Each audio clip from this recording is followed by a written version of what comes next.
तो आज बात करेंगे इन्वायरमेंट के बारे में। ठीक है। तो जैसे एग्जांपल है कि what the main reason you live on Earth and not on Mars. Because पहला रीजन क्या, एबंडेंट ऑक्सीजन है। ठीक है।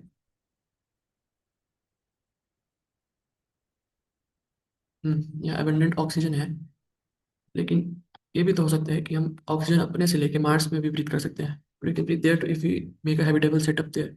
हाँ, लेकिन you can live anywhere if you make that place your habitable. आप कहीं भी रह सकते हैं अगर आप उसको फेवरेबल बनाएं अपने लिए रहने के लिए। वैसे आप कहीं भी पढ़ सकते हैं अगर आप चाहें तो, और उस जगह को अपना हैबिटेबल जोन बनाएं। बट कौन सा ज़्यादा ईजी है इसमें? अर्थ में ऑलरेडी जहाँ पे ऑक्सीजन है वहाँ पे रह के सर्वाइव करना, या फिर मार्स में जाके मेहनत करके सर्वाइव करना? ये ज़्यादा ईजियर है अर्थ में रहना। तो वैसे ही पढ़ाई भी है कि जब आपको सही सिचुएशन मिले और सही एनवायरनमेंट मिले तो आप इजीली पढ़ सकते हो। ठीक है।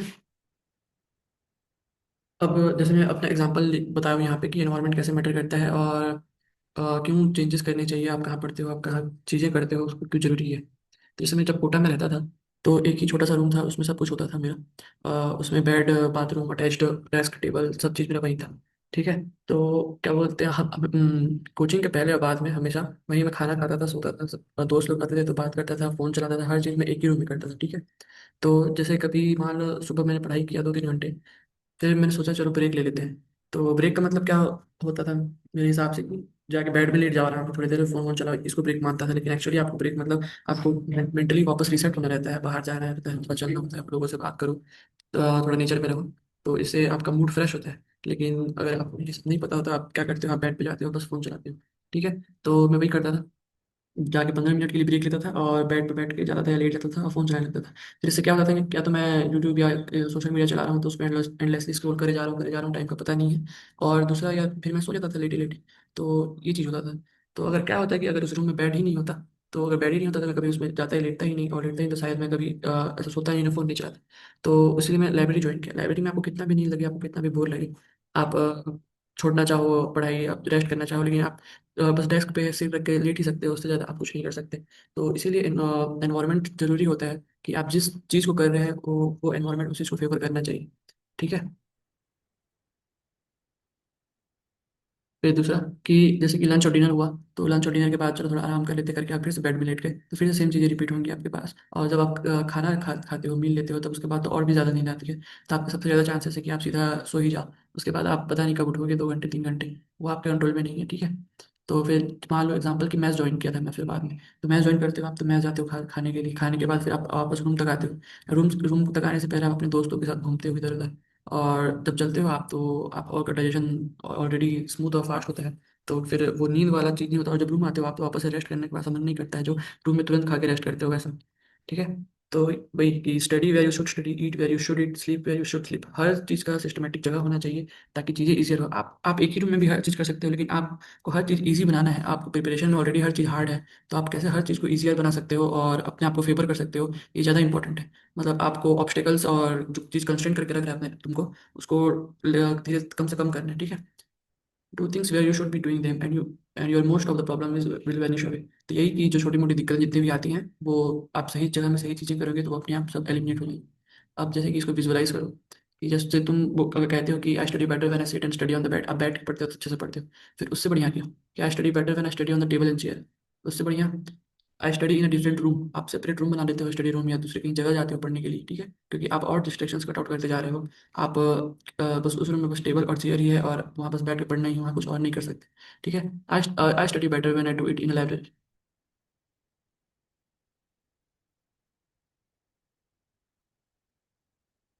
आयुष कैमरा चालू कर लेना। ठीक है। तो I study better when I do it in library, आप लाइब्रेरी में गए, वहाँ एनवायरमेंट मिला आपको पढ़ने का, सब लोग पढ़ रहे हैं, तो वहाँ आपको और अच्छे से पढ़ाई पढ़ाई करने का मन करेगा। ठीक है। अगर उस लाइब्रेरी में सारे नीट एस्पिरेंट्स हैं तो सोचो और कितना बढ़िया हो जाएगा पढ़ने के लिए। अब सोचो नीट एस्पिरेंट्स भी सारे टॉपर्स वाले नीट एस्पिरेंट्स हैं, तो कितना आप यहाँ से इमेजिन करो कि आप यहाँ बेड पे पढ़ रहे थे, और यहाँ इमेजिन करो कि आप एकदम टॉपर्स लोग के साथ एक जगह में जहाँ सब टॉपर्स हैं उनके साथ पढ़ रहे हो, तो कहाँ ज़्यादा अच्छी पढ़ाई होगी। तो इसलिए एनवायरमेंट और लोग मैटर करते हैं। तो ये बस जगह की बात भी नहीं है, जैसे कि आप फोन चलाते हो तो आप जिस रूम में पढ़ते हो, जिस जगह में पढ़ते हो, वहाँ से फोन दूर रखो। आपके सराउंडिंग में जो चीज़ आपको नहीं चाहिए उसको हटाओ, और जो चीज़ चाहिए उसको रखो। ठीक है। You can clearly see that how changing environment can boost performance even though reading the same material. हाँ, आप अगर जैसे एनसीईआरटी का बायोलॉजी पढ़ रहे हो, आप सेम बेड में उसी को आप यहाँ पे जाके पढ़ोगे इस लाइब्रेरी में, तो आप कितने एफिशिएंटली उसको पढ़ पाओगे, कुछ समझ नहीं डिस्कस कर पाओगे। ठीक है, कुछ अंडरलाइन चीज़ें होती हैं जो आप नहीं कैच कर पाते हो, टॉपर्स आपको बता देंगे। या घर में आप क्या करोगे, थोड़ी देर पढ़ोगे, फिर बेड पे लेटे लेटे सो जाओगे, यही होता है। ठीक है, तो इन्वायरमेंट इसलिए ज़्यादा मैटर करता है सबसे ज़्यादा। अब नेक्स्ट, एनवायरनमेंट में सिर्फ प्लेसेस या सराउंडिंग्स नहीं, पीपल भी आते हैं कि आप कैसे लोगों के साथ हो, आसपास कैसे लोग हैं आपके। ठीक है, environment doesn't only mean the place, it's your overall surrounding, what you see hear and sense matters too. ठीक है, ये जरूरी है कि आप अपने आप को अच्छे लोगों के साथ सराउंड करो। अब अच्छा का मतलब जरूरी नहीं है कि वो लोग स्मार्ट होने चाहिए और इंटेलिजेंट होने चाहिए। वो ये तो जरूरी है क्योंकि आप नीट नीट की तैयारी कर रहे हो, तो अगर आप भोंदू दोस्तों के साथ घूमोगे तो उसका तो कोई सेंस नहीं। लेकिन इन दोनों के अलावा और भी ट्रेड्स होने चाहिए तुम्हारे दोस्त दोस्त में, जो तुम्हें काम जनरस, मतलब वो दयालु होना चाहिए तुमको, मतलब अपनी मटेरियल शेयर कर सके या कुछ सीखे वो तो तुमसे शेयर कर सके। ये नहीं कि अपने तक ही रखा है और आपसे जल रहा है, आपको नहीं बताना चाहेगा ताकि आप आगे ना बढ़े। ठीक है, लॉयल, मतलब लॉयल दोस्त तो होनी ही चाहिए, क्योंकि वो दोस्त ही क्या, मतलब जो आप पीछे आपका साथ ना दे। ठीक है, तो जैसे कि मान लो कुछ भी चेंजेस हो रहे हैं, टेस्ट में कुछ चेंजेस हो रहे हैं, सिलेबस में चेंजेस हो रहे हैं, साथ ही बताए आपको, कभी भी आपसे मुंह ना मोड़े और क्या बोलते हैं आपको दगाबाजी ना करे सिंपली। ठीक है, कॉन्फिडेंट। अब जैसे कि बहुत सारे लोग फट्टू टाइप्स होते हैं, जैसे मेरा एक दोस्त था, वो मेरे से अच्छा पढ़ाई करता था, मेरे से पहले सिलेबस कंप्लीट कर लिया, ये 2024 का बात है। पहले से सिलेबस कंप्लीट कर लिया, मेरे ज़्यादा क्वेश्चन प्रैक्टिस करता था, टेस्ट करता था। लेकिन जब भी मैं कॉल करता था वो हमेशा मतलब डर में रहता था कि भी मेरा होगा कि नहीं होगा, नहीं होगा तो क्या करूंगा, ऐसा वैसा करके, जबकि वो पढ़ाई में अच्छा था मेरे से। और कॉन्फिडेंस उसके में बिल्कुल भी नहीं था, जीरो था। तो उसको मैं समझाता था, आखिरी तक समझाया कि हो जाएगा, बस करते रह करते रह। लेकिन वो आखिरी एंड मोमेंट में, आखिरी के मिनट में छोड़ दो। तो यहाँ तो मैं अपने आप को संभाल लिया कि चलो ये गलत है कि ये कॉन्फिडेंट नहीं है, मैं कॉन्फिडेंट, और मैं इसको संभाल लूंगा या मैं अपने आप को संभाल लूंगा। लेकिन मान लो आप ऐसे न्यू भी आदमी हो, आप इतना इमोशनली आप स्ट्रांग नहीं हो, तो ऐसे लोगों के आसपास रहोगे तो आपके अंदर भी डर आना चालू हो जाएगा। आप भी सोचने लगोगे कि इससे ही तो नहीं बोल रहा, कैसा पेपर आ जाएगा इस बार, हार्ड तो नहीं जाएगा, मैं कैसा करूंगा, क्या नहीं करूंगा। तो इसलिए अच्छे कॉन्फिडेंट दोस्तों के साथ रहना बहुत जरूरी। फिर डिसिप्लिन, देख लो, अगर तुम्हारे फ्रेंड के अंदर पोटेंशियल कितना भी हो, अगर वो डिसिप्लिन के साथ अपना मेंटेन ना करे, अपना स्टडी और सब चीज़ टाइम टू टाइम ना करे, घूमने चले जाए, भले ही वो कितना ही होशियार हो, लेकिन वो डिस्ट्रैक्टेड हो और अपने रूटीन को फॉलो ना करे, तो वैसा दोस्त का रहना कोई मतलब नहीं है, क्योंकि आप ही धीरे धीरे उसके साथ बिगड़ते जाओगे। ठीक है, तो डिसिप्लिन होना ज़्यादा जरूरी है, क्योंकि ये सब ट्रेड्स आपको उनसे सीखने को भी मिलती हैं। आप देख के और उनसे खुश होते हो कि ये कितना डिसिप्लिन है, कितना सही एस्पिरेंट है, तो आप ये सब चीज़ें सीखते भी हो उनसे। ठीक है, और हार्ड वर्किंग तो होना ही चाहिए, क्योंकि अगर आप स्मार्ट हो लेकिन उसको हार्ड वर्क करके कन्वर्ट नहीं कर पाओगे सक्सेस में, तो उसका कोई मीनिंग नहीं। ठीक है, तो रिमेंबर दैट फ्रेंडशिप कैन इधर मेक यू और ब्रेक यू। तो आप जानते ही होंगे, अब तक ड्रॉप ईयर है आपका, तो अच्छे भी दोस्त मिलते हैं, बुरे दोस्त मिलते हैं। तो या तो आपको गंदी हैबिट्स में ले जाएंगे सब, और गलत गलत चीज़ें सिखाएंगे और आपको डिस्ट्रैक्टेड रखेंगे अपने गोल से। या तो आपके गोल के साथ उनका गोल भी अलाइन होता है और आपके साथ ही साथ वो आगे बढ़ेंगे। ठीक है, अब अच्छे दोस्त और बुरे दोस्त की पहचान कैसे कर सकते हैं, आपको इतना पता चल जाता है, बिहेवियर से आपको देख के ही पता चल जाता है। लेकिन जैसे कि छोटे मोटे ट्रेड्स हैं जो बताता हूँ मैं, जैसे मार्क्स मार्क्स अच्छा है आपके टेस्ट में उनसे, तो वो दिखता है उनके चेहरे में कि वो जेनुइनली हैप्पी हैं आपके लिए करके, और वो ये खुद चाहते हैं कि वो कैसे उस पोजीशन तक पहुंच सकें। तो वो आपसे सजेशंस मांगने में डरते नहीं हैं, इतराते नहीं हैं, और हेल्दी कंपटीशन मेंटेन करना चाहते हैं। ठीक है, और जो वो है तुम्हारा जो दुश्मन है, वो कैसे रिएक्ट करेगा कि इजी सिलेबस था, नेक्स्ट वाले में आएगा तब बोलना। ठीक है, और मैं तो पढ़ा नहीं था इसलिए मार्क्स नहीं आए मेरे, नहीं तो मेरे बहुत मार्क्स आ जाते, ये वो जो फेंकते रहता है, ऐसे लोगों को आपको अवॉइड करना है। ठीक है, फिर when you try to do something new, कि encourages you and also listens to you, तू करके देख सही हुआ तो मुझे भी बताना। ठीक है, तो जैसे मेरा एक दोस्त था, पिछले साल लाइब्रेरी में मेरा दोस्त हुआ, तो आखिरी के 3 मंथ हम बहुत डिस्कशन और ऐसा किए। तो कोई भी नई चीज़ मिलती थी तो मैं उसको जाकर तुरंत बताता था, उसको नहीं जैसे मेरे को बताता था। इससे क्या होता था कि एक तो कोई भी हम लोग दूसरा टॉपिक पढ़ रहे करेंटली, लेकिन हम दूसरे टॉपिक चीज़ को लाया तो उससे रिकॉल और रिवाइज होता था। दूसरा कि ट्रिक्स और ट्रिप्स सबसे ज़्यादा काम आते हैं ऐसे नीट वाले एग्जाम जिसमें टाइम फाउंडेशन होता है, तो आपको कैसे सबसे जल्दी क्वेश्चन सॉल्व करना है, ये काम आता है। तो और ये टीचर्स लोग बताएंगे आपको, बहुत सारे ट्रिक्स बताएंगे, लेकिन एक स्टूडेंट जो खुद से पढ़ रहा है, खुद से चीज़ें निकालता है, वो उसको दिल से अच्छे से बता सकता है। तो जब भी कोई चीज़ शेयर करते हो, मतलब जानते हो, तो अपने दोस्त से शेयर किया करो। और ऐसे मतलब ये नहीं कि एक ही सीट है और इसको बता दूंगा तो ये मेरा सीट खा जाएगा, ये मेरे से आगे निकल जाएगा, ये नहीं, बहुत सीट्स हैं और ये तुम्हारा कंपटीशन यही थोड़ी है, और एक साथ बढ़ोगे तो बहुत दूर तक जाओगे। और जो दूसरा आदमी है वो क्या बोलेगा कि ये सब कुछ नहीं होता, तो जैसा स्टैंडर्ड जो पढ़ते हैं हम लोग वैसा पढ़ना चाहिए, कुछ नया चीज़ एक्सपेरिमेंट मत कर। ठीक है, जैसे ये दोस्त एनकरेज कर रहा था, ये उनको तुमको उल्टा सा प्रेस करेगा, डिस्करेज करेगा तुमको। ठीक है, तो और अगर तुम्हारा चीज़ जो है काम कर गया, ये करता है, तो वो उससे चलेगा और ऐसा करेगा कि वो खुद यूज़ नहीं करेगा वो चीज़, क्योंकि वो दिखाना चाहते हैं कि तुम इन्फीरियर हो, सुपीरियर है। तो ऐसे लोगों को अवॉइड करो। ठीक है, एक और एग्जाम्पल है, when any when any of you find any tips or tricks, जो भी बोला मैं, क्योंकि म्यूचुअल ग्रोथ पे आप बिलीव करते हो कि दोनों साथ में बढ़ेंगे। ठीक है, फिर ये शेयर नहीं करते, अपने में ही रखते हैं, और ऐसा लगता है कि एक ही सीट है इनको, और इसको बताऊंगा तो आगे निकल जाएगा मेरे से, जो जलन है। तो ऐसा बिल्कुल नहीं है कि तो सेकंड लोगों को पूरा अवॉइड करना है हम लोग को, क्योंकि ऐसे लोग जो होते हैं वो क्रिटिक्स होते हैं हमारे, क्योंकि जब एकदम हम हवा में उड़ने लगते हैं कि हाँ ऐसा कर लूंगा, वैसा कर लूंगा, ये वो करके जब मुंह से ही बात करते रहते हैं, तो ये लोग आते हैं और आपको रियलिटी चेक करवाते हैं कि नहीं भाई, तो जो बहुत आगे सोच रहा है, थोड़ा वापस सोच करके, ठीक है। तो दोनों टाइप के लोग होना इंपॉर्टेंट है, लेकिन इनसे थोड़ा दूरी बनाए रखो, क्योंकि लोग जल्दी ही डिप्रेशन में जल्दी चले जाते हैं, लेकिन खुश बहुत धीरे हो पाते हैं, ठीक है। तो ऐसे लोगों को साथ में रखो जो आपको एनकरेज करें, मोटिवेट करें, ठीक है।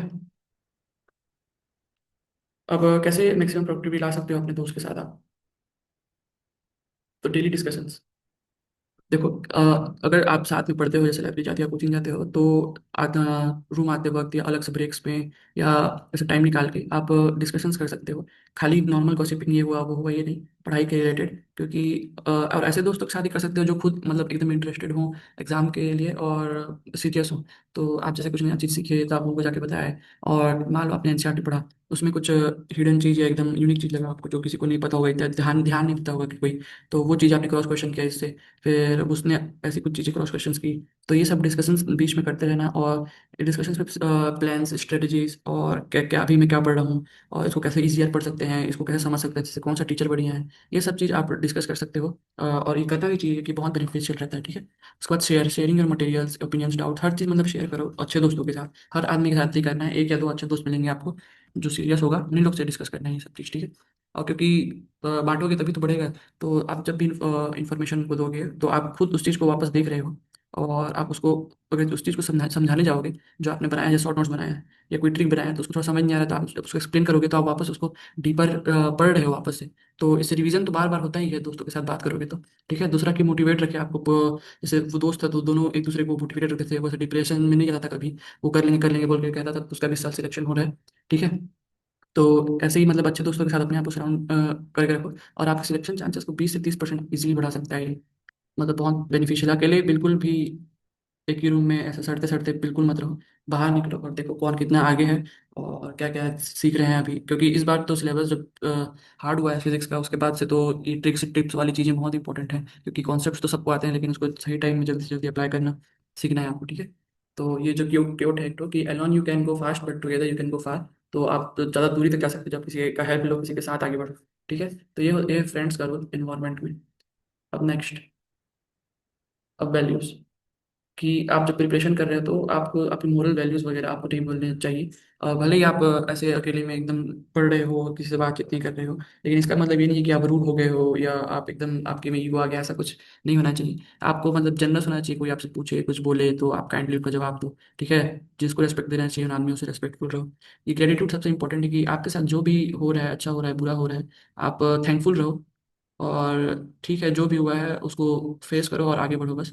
कुछ अच्छा हुआ है या बुरा हुआ है तो मैटर नहीं करता, बस थैंकफुल रहो कि और आगे बढ़ो, ठीक है। अपने आप में खुश रहो अंदर से, ठीक है। और क्या बोलते हैं, मार्क्स का झूठ या ये अच्छा प्रिपरेशन चल रहा है, अपने स्कूल क्लोज मेंबर्स से, घर वालों से या अच्छे फ्रेंड से, ये मतलब झूठ का वाला पर्दा मत करना, क्योंकि इससे क्या होता है कि कैसे पढ़ाई चल रहा है, हाँ अच्छा चल रहा है, फिर मार्क्स अच्छे आ रहे हैं, तो पेरेंट्स ऑलरेडी ऑटोमेटिकली समझ लेते हैं कि हाँ अच्छी पढ़ाई हो रही है करके, लेकिन आपके अंदर अंदर ही अंदर आपको ये चीज़ खाई जाती है कि अब मैंने बोल दिया पेरेंट्स को इतना मार्क्स आ रहा है और आएगा कि नहीं आएगा फ्यूचर में करके, आप सोचने लगोगे। तो जो भी हो रहा है उसको नेचुरली बताओ, अगर कम मार्क्स आ रहे हैं तो बताओ, तो वो आपके दुश्मन नहीं है, आपका हेल्प ही करेंगे, वो पूछेंगे क्या दिक्कत है, या कुछ भी सोल्यूशन बताएंगे आपको, अगर खुद वो सॉल्व नहीं कर पाएंगे तो, ठीक है। अब इमोशंस को कैसे हैंडल करना है, सबसे इम्पोर्टेंट है। आप कभी आपका मूड खराब होगा, फ्रस्ट्रेट हो गए, आप गुस्सा हो गए, आप कभी कंफ्यूज हो गए, तो देखो इमोशन एक बार, जैसे आप एक गुस्से गुस्से में हो तो जरूरी नहीं है कि आप हमेशा गुस्से में रहोगे, वो एक फेज होता है जो पार हो जाएगा थोड़ी देर में, आप आधे घंटे 1 घंटे में वापस नॉर्मल हो जाओगे। तो उस फेज में आप कोई गलत कदम नहीं उठाना, या गलत चीज नहीं करना है किसी भी, यानी सोचना नहीं, क्योंकि आप वापस नॉर्मल हो जाओगे थोड़ी देर बाद, ठीक है। तो ये you can't control your emotions not suppress it, what you can do is feel it and not react to it, ठीक है। तो ये जैसे अलग अलग सोशियोलॉजीज ऐसे होते हैं, फॉलो करते हैं कि कोई नार्सिसिस्ट आदमी होता है, कोई पेसिफिस्ट आदमी होता है, ऐसा एक स्टोइसिज्म होता है। तो इसमें बहुत ही मतलब इसको फॉलो करना चाहिए स्टूडेंट्स को, क्योंकि इसमें स्टूडेंट्स के लाइफ जो प्रिपरेशन कर रहे हैं या लाइफ में भी ये चीज़ें बहुत काम आएंगी। जैसे कि ये क्या फॉलो क्या क्या बोलते हैं अपने स्टोइसिज्म में, कि control what you can, accept what you can't. मतलब क्या बोलते हैं, जो चीज़ आपके हाथ में है वही चीज़ तो आप कंट्रोल कर सकते हो। मान लो आपका टेस्ट है, ठीक है, आप टेस्ट में के लिए पढ़ाई करोगे तो वो आपके कंट्रोल में है। तो आप जितना पढ़ पाओगे उतने अच्छे रिजल्ट्स आएंगे। और एक्सेप्ट व्हाट यू कांट, मान लो आपका तबीयत खराब हो गया ऐसे ही, आपको बिना कुछ हुए, मतलब खाना खराब था, उसको पता नहीं था, ऐसे ही आपका पेट खराब हो गया, तो अब आपका टेस्ट अच्छा नहीं है, तो आप उसके लिए वो हताश नहीं हो सकते, क्योंकि वो आपके हाथ में था ही नहीं बिल्कुल, ठीक है। आप उसको ट्रीट कर सकते हो जितना जल्दी ठीक हो जाए, ये अब आपके हाथ में है। और रेस्ट लो प्रॉपर्ली, ताकि आप वापस कम बैक करो, ये आपके हाथ में है। तो जिस चीज़ को कंट्रोल कर सकते हो उसी के बारे में वरी हो, तो मतलब वरी करो, और जो नहीं कर सकते उसके बारे में चिंता करना ही नहीं, ठीक है। Next, virtue is the only true virtue, मतलब सॉरी, वर्च्यू, मॉरल्स के बारे में बात है, कि ये सारे मॉरल्स आपके में स्टूडेंट हो तो आपके में होने चाहिए। विजडम की सही टाइम, मतलब नोइंग व्हाट टू डू, कि आपको मतलब अब करना क्या चाहिए, जो मैं कल बता रहा था कि क्वेश्चंस पूछ के आप पता कर सकते हैं। तो सही टाइम में अब करना क्या चाहिए आपको पता होना जरूरी है। आप वाइस आदमी होने चाहिए, कि अगर अब टेस्ट के लिए इतना दिन बचे, इतना सिलेबस बचा है, तो आपको करना क्या चाहिए, ये चीज़ आपको पता होना चाहिए। मतलब ये नहीं कि आप बस फ़ोन चला रहे हो और अपने में डिस्ट्रैक्टेड हो, आपको सिलेबस कंप्लीट करने में ध्यान देना चाहिए, तब तो आप एक वाइस मैन कहलाओगे, ठीक है। फिर courage, doing it even if it's hard, courage आपके अंदर होना चाहिए। मान लो फिजिक्स पढ़ रहे हो और डर रहे हो आप कि ये कैसे करूंगा, अगर होगा नहीं होगा, मतलब समझ आएगा नहीं आएगा, इसको कितना भी मेहनत दूँ ये चैप्टर बनता ही नहीं है, ये वो करके, तो नहीं, आपको आपको टॉप के बारे में सोचते हैं कि आपको सबसे ज़्यादा मार्क्स कैसे लाने हैं, सबसे ज़्यादा मार्क्स लाने हैं, तो आपको हर चीज़ पढ़ना पड़ेगा। और हर चीज़ पढ़ने के लिए आप हिम्मत वाले आदमी होने चाहिए, और आपको डरना नहीं है किसी भी चीज़ से, ठीक है। जस्टिस, डूइंग व्हाट्स राइट, जो सही चीज़ है वही करोगे आप, जो वही बताया कि आपको सही टाइम पे क्या करना है, वाइस के अंदर ही आता है जस्टिस, की आप सही जगह पे सही टाइम पे सही डिसीजन लोगे करें। जैसे कि आपको जब पढ़ना चाहिए, आप सो मत, आप किसी से बातें मत करो, मतलब फोन में लगे रहते हुए दोस्त लोग से, ये सब वो सब नहीं। आप जब टाइम है जो चीज़ करने का वही चीज़ करो, ठीक है। फिर temperance, self control and balance, ठीक है, आपके अंदर भाई इमोशनली सेल्फ कंट्रोल होना चाहिए, और बैलेंस, हर चीज़ का हार्मनी मेंटेन करके चलो, ठीक है। कि आप सो भी रहे हो ठीक से, आपका न्यूट्रिशन सही हो रहा है, आप लोगों से मिल रहे हो, बाहर जा रहे हो, इस सब का बैलेंस होना चाहिए, और सेल्फ कंट्रोल होना चाहिए आपके इमोशंस पे, ठीक है। तो ये स्टूडेंट्स की एक मतलब ये पॉइंट्स होने चाहिए एक स्टूडेंट के अंदर, ठीक है। फिर लिव अकॉर्डिंग टू नेचर, तो गो विद द फ्लो बोलते हैं वैसे ही, कि जैसे आपका एनवायरनमेंट है, मतलब उसके हिसाब से अडॉप्ट करना चाहिए, आपको जल्द से जल्द अडॉप्ट करना चाहिए। और फिर उसमें ही मतलब आप जब मिलोगे आपके एनवायरनमेंट के साथ मिलकर चलोगे, तो इजीली आप आगे बढ़ पाओगे, ठीक है। उसके अगेंस्ट जाओगे तो नहीं। जैसे कि मौसम्स भी, जैसे ठंडी में ठंडी के हिसाब से काम करोगे, गर्मी में गर्मी के हिसाब से काम करोगे, तो ऐसे live according to the nature. फिर आपका लव योर फेट, ठीक है। फेट मतलब आपका फ्यूचर, तो आपके साथ जो भी होने वाला है फ्यूचर में, उसको एक्सेप्ट खाली मत करो, उसको लव करो। मतलब कि आपके साथ बुरा भी हुआ, मान लो आपका सिलेक्शन नहीं हुआ, तो ऐसा कोई बात नहीं, कि अगली बार अच्छा मेहनत करूंगा, या जो भी कमी रह गई वो पूरा करूंगा। और जो भी हो, अच्छा हो या बुरा हो, आप उसमें खुश रहें, ठीक है, ये सिखाता है। फिर ये चीज़ सबसे इंपॉर्टेंट है आखिरी वाला, कि रिमेंबर यू विल डाई, कि आप कभी कभी ऐसा सोचते रहना कि आपका लाइफ जो है वो हमेशा तो नहीं चलेगा, वो खत्म होगा कभी। और इससे ये होता है कि आपको पता चलता है कि अभी लाइफ में करंटली सबसे इंपॉर्टेंट चीज़ क्या है, और मुझको किसको प्रायोरिटी देना चाहिए। कि आप जब सोचोगे कि आपका लाइफ वोलेटाइल है, तो आप सोचोगे कि सबसे ज़्यादा मैटर क्या करता है मेरे लिए, और उस चीज़ को आप सोच के उसके प्रति काम करने लग जाते हैं, ठीक है। तो ये आपके वैल्यूज़ हो गए। नेक्स्ट, अब जो और कैरेक्टर्स होने चाहिए आपके अंदर, आपको एक एनालिस्ट की तरह होना चाहिए, कि always be on the move, you should always be aware of things happening in your field.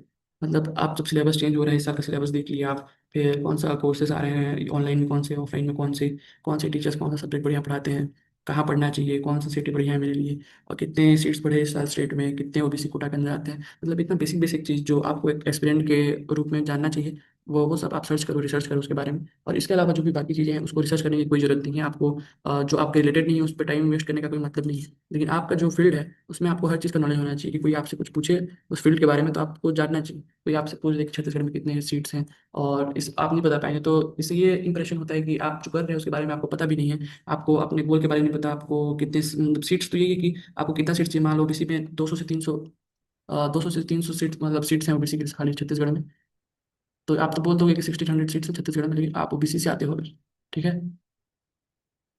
तो आपके पास बस 200 से 300 सीट्स के अंदर आना है आपको। तो ये सबका नॉलेज होना जरूरी है।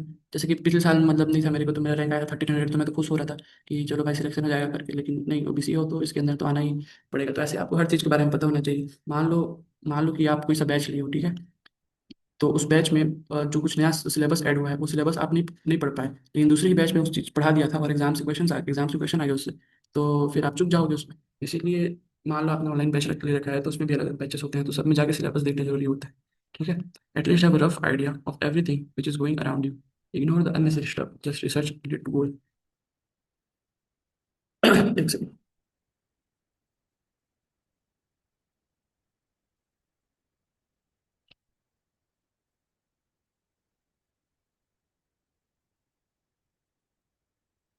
ठीक है, अब बात करेंगे माइंडसेट के बारे में कि आपका माइंडसेट कैसे होना चाहिए थ्रू आउट द ईयर की आप जब प्रिपरेशन कर रहे हो। तो आपको बाकियों से अलग कैसे रहना चाहिए, आपका माइंड कैसे वर्क करना चाहिए।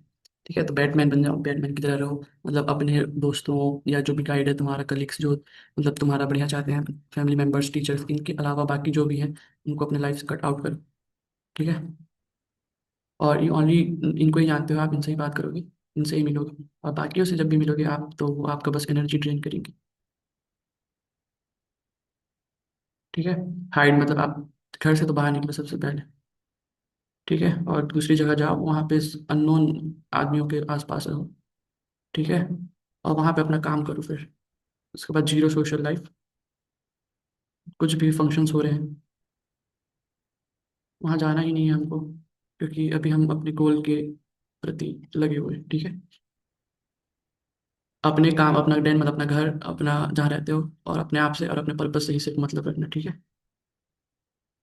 और बाकियों से बिल्कुल भी मतलब कब क्या हो रहा है, घर में क्या हो रहा है, उसके यहाँ ये हो गया, ये सबसे हमको मतलब ही नहीं है। हमको बस अपने पर्पज से मतलब करना है, हमको नीट क्लियर करना है, और आगे पीछे उसके कुछ भी नहीं। ठीक है, और जैसे बैडमिंटन का फ्रेंड रहता है तो वैसे मैं हूँ यहाँ पे गाइड करने के लिए। कुछ भी परेशानी आएगी तो सबका सोल्यूशन बताऊंगा। ठीक है, फिर ये तो सबसे इंपॉर्टेंट लाइन है कि don't share your goals prior accomplishment. बहुत लोग ऐसे मतलब हाथ मार देते हैं कि मैं ये कर लूंगा वो कर लूंगा, देखना अभी यहाँ इस कॉलेज जाऊंगा इतना मार्क्स आएगा, ये वो। दूसरा चीज़ कि आपका कोई रियलिस्टिक गोल्स भी है, मान लो आपको एम्स दिल्ली जाना है, तो आप इसको किसी को भी बोलोगे तो हंसेगा सबसे पहले, क्योंकि तो ड्रॉप है, ड्रॉपर है, और ये यहाँ तो सबसे मतलब हाईएस्ट मार्क्स वाले फ्रेशर्स ही जाते हैं, ऐसा वैसा करके। तो इससे क्या होगा, आप डिसहार्टेंड होगे।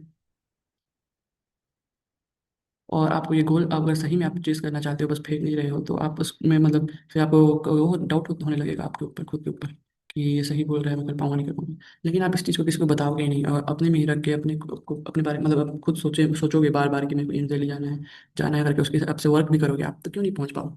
तो इसीलिए आगे से सबको शेयर करना नहीं है, और अपने में ही रखो बातों को। और अपनी सीक्रेट्स या अपनी वीकनेसेस, ये सब चीज़ें शेयर मत करना किसी से भी। ठीक है, फिर जैसे कि किसी का भी कॉल आता है रिलेटिव्स का जो मैटर नहीं करते, वो खाली मतलब परेशानी करेंगे तुमको, या दोस्तों का जो टाइम पास करेंगे, या ऐसा अननेसेसरी आदमियों से बात करने की कोई जरूरत नहीं है, उनका कॉल भी मत उठाना। और ये मत सोच के परेशान होते रहना कि नहीं उठाऊंगा तो क्या सोचेंगे मेरे बारे में, ये वो कुछ नहीं। आप जब अच्छे से पढ़ के सिलेक्ट हो जाओगे तो वो आपसे फिर नॉर्मली इज्जत से ही बात करेंगे उसके बाद। ठीक है, अब छोटे छोटे पॉइंट्स जो आप कैसे माइंड सेट होना चाहिए कि there is nothing more important then my purpose, की पर्पस है जो पहले बताया कि उससे इम्पोर्टेंट कुछ नहीं है। ठीक है, तो जितना भी सेकंड आप किसी और चीज़ पे देते हो आपके गोल के अलावा, मान लो आप उठे, उठने के बाद आप यहाँ मतलब फ्रेश हुए, आपने ब्रेकफास्ट किया, आप पढ़ने गए, फिर ये पढ़ना ही सबसे इम्पोर्टेंट है। तो इसमें जितना से जितना कम टाइम आप, डिस्ट्रैक्शन तो होने ही नहीं चाहिए, उतना तो उनको जीरो में ही रखना है हमको, कि आप ऐसे प्रोक्रेस्टिनेशन कर रहे हो, टाइम वेस्ट कर रहे हो, वो तो जीरो में ही होने चाहिए। लेकिन जो हम टाइम जहाँ जहाँ बचा सकते हैं, जैसे कि आप खाना धीरे खाते हो तो उसको जल्दी कर लो, जल्दी फ्रेश हो जाओ, बाथरूम में जाना आ रहा है तो खाली मिरर देख के टाइम पास मत करो। ये टाइम जो आप बचा लोगे वो सब इसमें डालोगे तो ज़्यादा काम आएगा। तो एवरी सेकेंड जो अलग चीज़ पे देते हैं वो वेस्टेड सेकेंड है, क्योंकि आपको आपके पढ़ाई में सारा टाइम देना है। ठीक है, I have to be the greatest at what I do and I will give my 100% to it. अब चीज़ को करना चालू कर दिए हो तो क्यों बेयर मिनिमम पे अटकना कि मेरे को बस एक सीट मिल जाए, कोई सा भी सीट मिल जाए, ऐसा मेंटेलिटी नहीं रखना है आपको। आपको मतलब अब चालू कर दिया है तो सीधा एंड तक का सोचो, ग्रेटेस्ट सोचो कि मैं पूरा दूंगा अपना जितना भी दे सकूँ, और मेरे को सबसे टॉप में जाना है, जितना मेहनत पे करूंगा उस हिसाब से। ठीक है, फिर अगर कोई आप बिलीव नहीं करे तो वो तो कोई बात नहीं है, क्योंकि कोई करता भी नहीं है, तो घर वाले भी एक बार के लिए बिलीव छोड़ देंगे आपसे। लेकिन आपको खुद के ऊपर मेंटेन करना है आपको बिलीव, और आपको रिमाइंड करते रहना है कि मैं क्यों स्टार्ट किया था, और मैं कर लूंगा करके अपने आप को ऐसे मोटिवेटेड रखना है, अपने आप पे बिलीव कभी नहीं छोड़ना है। ठीक है, और सिर्फ बातें नहीं करनी है कि मैंने जो पहले बताया कि ये करूँगा वो करूँगा, आप करके दिखाना है। ठीक है, और बातों से अच्छा है लिखना कहीं पे, कि आपके सामने डेस्क में लिख दो स्टिक करके, या फिर कॉपी में आपके कहीं लिख लो और उसको बार बार देखो। क्योंकि विच बताया था मैं कि वो फिजिकली टेंजिबल चीज़ हो जाती है, कि आप हाँ कि मैं लिखा हूँ मतलब ये होना है मेरे को, बोली हुई बातें तो ऐसी हवा में उड़ जाती है। ठीक है, तो लिखो उसको कहीं पे और करके दिखाओ फिर।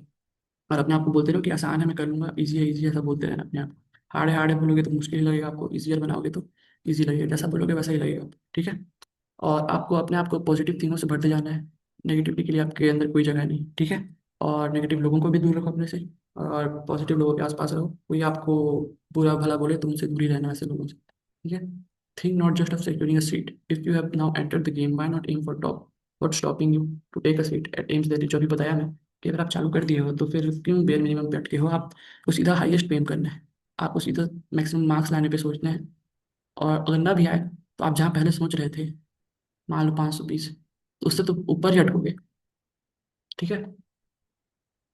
तो इसीलिए मतलब सबसे टॉप में जो चीज़ है, कोई भी चीज़ कर रहे हो आप, फिजिकली कोई भी चीज़ कर रहे हो, मतलब आप रेस कर रहे हो तो आप किस कंपटीशन में सबसे हाईएस्ट कौन कौन है उससे compete करो। और जो तो फर्स्ट प्राइज है उसके लिए compete करो, हर चीज़ जो कर रहे हो उसमें फर्स्ट के लिए compete करो, ठीक है। और क्या रोक रहा है आपको? It's no one but you yourself thinking you are not made for that. Has anyone ever told you that you won't get to AIIMS? No, no one has ever डेट you never thought of going there. हाँ, मतलब कोई आपको नहीं बोला है कि आप नहीं जा सकता, बोलते आप इसके बारे में कभी कम ही बोले होगे, मुझे दिल्ली जाना है करके, आप सोचे ही नहीं होगे। तो कोई आपको ऐसा बोलेगा तू जा ही नहीं सकता, तू नहीं कर सकता, ऐसा बहुत कम लोग ही बोलेंगे। लेकिन आप खुद हो जो आप अभी तक नहीं सोचे हो, तो आप सिर्फ खुद हो जो मतलब आपका वो को मतलब आप कर सकते हो, आपके अंदर जो काबिलियत है उसको कम समझ रहे हो, कम आंक रहे हो अपना काबिलियत को। तो ये आपको ये जरूरी है कि काबिलियत मतलब आपके अंदर का पता होना चाहिए आपको कि आप कितना तक जा सकते हो। और मान लो आप 620 तक भी जा सकते हो, लेकिन आप जब हार्ड वर्क करोगे तो आप क्यों नहीं 700+ तक जा सकोगे। तो इस टेस्ट में एम करो कि सबसे हाईएस्ट मार्क्स में लाऊं, और बेयर मिनिमम में ना रहूं, मतलब एवब एवरेज भी ना रहूं, मैं सबसे हाईएस्ट जाना चाहता हूँ, ये टारगेट रखो, ठीक है। ठीक है, तो वही कि आपको कम नहीं आंकना है अपने आप को, और जितना हाईएस्ट हो सके उतना हाईएस्ट पर एम करके चलो, ठीक है। और यही जो आखिरी की 3 चीजें कि कॉन्फिडेंट रहो सबसे ज्यादा, और कोई विश्वास करेगा नहीं आपके ऊपर, खुद ही विश्वास करोगे। और एकदम पागल जैसे कॉन्फिडेंट रहो कि मतलब मैं कर लूंगा, मतलब कोई भी सोच रहे हो कोई भी चीज अचीव करने का तो मैं कर लूंगा सोचो। तो सबसे पहले अभी आप बहुत कम मार्क्स पे हो गए, तो 400 ले आऊंगा, 500 ले आऊंगा, 600 ले आऊंगा, धीरे धीरे ऐसे कॉन्फिडेंस रखो अपने आप पर, और धीरे धीरे आगे बढ़ो, ठीक है। और हसलर हसलर हो कि मतलब कभी भी काम करने के लिए आप वो मत हो, लेजी मत हो, और मतलब यही आपके पास जो 10 महीने बचेंगे ये आपका मतलब लाइफ पूरा चेंज करेगा। तो इसमें जब भी आपको लगे कि आराम कर लेते हैं, बाद में पढ़ेंगे, थोड़ा रेस्ट कर लेते हैं, तो ये चीज़ सोचो बार बार कि यही 10 मिनट मतलब लाइफ चेंज करने वाला है मेरा। और काम करने के लिए कभी पीछे मत हटो, कोई भी मौसम हो, कैसा भी सिचुएशन हो। आप तक तबीयत खराब है फिर भी थोड़ा थोड़ा पढ़ो, और मतलब मेहनत जितना कर सकते हो करो, ठीक है। और इम्प्रैक्टिकल हो जाओ कि sometimes you think you have less time than what should be needed, but if you really want to you can still do it. जैसे कि आप आपके रूटीन के हिसाब से सेट किए हुए कुछ कितने दिन में करना है करके, अब मान लो किसी रीजन से आपका छूट गया हो और अब कम दिन में इस सारी चीज़ों को आपको करना है, तो क्या बोलते हैं आप, ये तो हो ही नहीं पाएगा सोचोगे। लेकिन आप जब सही में करना चाहोगे, आप सीरियस होगे, आप जब 2-2 घंटा दे देते हर चीज़ को, आप 8-8 घंटा कम से कम दोगे 2 दिन में, लेकिन आप उस चीज़ को कंप्लीट कर पाओगे इजीली। तो आपके अंदर बस काम करने का और मतलब इम्प्रैक्टिकली सोचना होगा आपको कि लोग बोलेंगे कि ये तो हो ही नहीं पाएगा करके, लेकिन आपको आपके अंदर है वो काबिलियत, आप कर सकते हो अगर आप अच्छे से टाइम दो, ठीक है। फिर last but not the list, अब कोई आपसे पूछे कि नहीं होगा तो क्या वाला, तो यही बोलना उनको कि नहीं होना होता तो क्यों करता, और करना ही है तो क्यों नहीं होगा करके। और अब करना ही है तो दूसरा चीज़ करके क्या फायदा, ठीक है, दूसरा चीज़ क्यों करना है। तो आपको मतलब क्लियर होना चाहिए आपके गोल में कि आपको कोई बोले इसके बाद क्या, तो आप किसी को जवाब दोगे कि मैं ये एग्जाम दे दूंगा, वो करूंगा, ग्रेजुएशन कर लूंगा। तो अगर आप ये सब बोल रहे हो इसका मतलब आप पहले से ही चाहते ही नहीं हो कि आप मतलब नीट दिलाओ करके, अगर आप नीट दिला के डॉक्टर बनना ही है तो आपको पूरा सीरियस होना पड़ेगा और बोलना होगा कि मतलब मैं सिर्फ बनूंगा तो डॉक्टर ही बनूंगा, ऐसा आपका मेंटेलिटी होना चाहिए। और उसके अलावा आप कुछ भी सोच रहे हो तो या तो आपका पर्पस सही नहीं है, या तो आप गलत चीज़ पे काम कर रहे हो, ठीक है। तो वही रीथिंक करो अपना पर्पस, अगर आप ऐसा नहीं बोल पा रहे हो, अगर आप क्लियर नहीं हो कि आप करना क्या चाहते हो, ठीक है। तो यही जो जो माइंडसेट्स हैं कि इस माइंडसेट से चलना चाहिए साल भर आपको, यही थे सब। तो आज का लेक्चर फिर खत्म यहीं पे। तो अब ये फूड वाला चीज़ हो गया, फिर अब जो कल और आज में ये सारे वो मतलब जो माइंडसेट वाले और सब चीज़ इन्वायरमेंट वगैरह वो सब खत्म हो गया। अब फिर कल से डिस्ट्रैक्शंस के साथ और कुछ पेयर अप करके पढ़ाऊंगा। उसके बाद फिर एक दिन एआई पे लूंगा कि चैट जीपीटी और बाकी जो जैसे कि जेमिनी वगैरह, मेनली तो ये आपकी मतलब प्रिपरेशन में अभी से स्टार्ट करोगे तो 40% आपको पूरा हेल्प करेगा इजीली, क्योंकि मैं आखिर के 2 महीने में यूज़ किया था और मेरे को बहुत बहुत ज़्यादा रिजल्ट दिया था ये। तो ये इसको यूज़ करना है, क्योंकि इससे आपका क्या क्या होगा पहले बता रहा हूँ कि आपको शॉर्ट नोट्स या माइंड मैप से ये बना देगा, वो भी सबसे बेस्ट वाला जहाँ से सर्च सर्च करके बनाता है ये इंटरनेट से। तो सबसे बेस्ट वाला आपको बनाएगा, या कहीं पे कोई टीचर वीडियो डाला हुआ था, हर चीज़ सर्च करके बनाता है। दूसरा है कि डाउट सॉल्विंग, मान लो आपको एक क्वेश्चन समझ नहीं आया, उसको डाले आप फोटो खींच के, तो फिर उसका एक्सप्लेनेशन बताया आपको, इस पार्ट में उसका दिक्कत है, ये समझ नहीं आ रहा, तो फिर वो खोल के इसको एक्सप्लेन करेगा। फिर आप उसमें भी पॉइंट दिक्कत उसको भी एक्सप्लेन करेगा अच्छे से, और भी एकदम बेसिक लेवल पे आप बच्चे हो जैसे। और मान लो आपको कॉन्सेप्ट ही क्लियर नहीं है तो आपको पूरा कॉन्सेप्ट भी इजीली समझा देगा। और आप बड़ा कॉन्सेप्ट है आपको रिलेट लगेगा समझने में, तो ये आपको डायरेक्ट ट्रिक बता देगा जिससे एग्जाम में आप उस क्वेश्चन को करो। ठीक है। और बहुत सारे फीचर्स है, बहुत सारे फीचर इसमें आप यूज़ कर सकते हो, तो ये इसको यूज़ करना बहुत ज़रूरी है। और कुछ नहीं, बस इमेज डालो और फिर जो भी डाउट है आपका उसका सोल्यूशन पाओ। ठीक है। फिर चैट जीपीटी, फिर 5 दिन हो गए। फिर 6 और 7वें दिन में एकेडमिक्स के रिलेटेड चीज़ें बताऊँ। फिर 8वें दिन से फिर बायो चालू करेंगे। ठीक है। चलो, कुछ डाउट वाउट होगा तो पूछो, ये तो बंद करूँगा फिर।